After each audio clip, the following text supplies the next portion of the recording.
This is now week 3 of the course.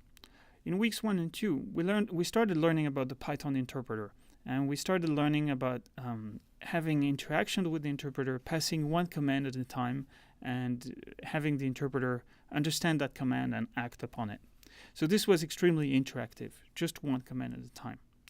Now this week, we'll learn a new way to interact with Python that will bunch up a lot of commands into one program that Python can execute. So in some ways it's less powerful, but in some other ways it's more practical to actually build useful programs. Now, hand to hand with this new evolution in our understanding of Python, we'll learn a little bit more about compilers and interpreters, because that's the natural shift we're doing here in some sense. Now, parallel to this, we'll add to the basic types that we've learned about in the first 2 weeks.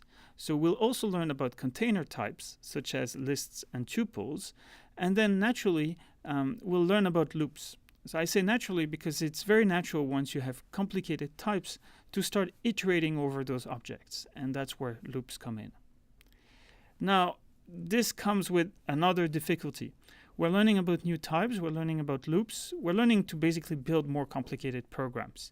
And if you learn about that, then it's very natural that you will start making mistakes and you'll start having bugs in your program, what's called bugs. Now, one big source of bugs in Python comes from a misunderstanding of what lists and tuples try to do.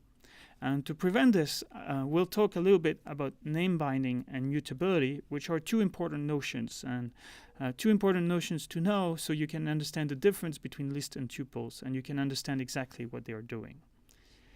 And finally, we'll also talk about the grades and how the grades for the final grade for the course will be determined from your work on the homework, on the project, and on the final project.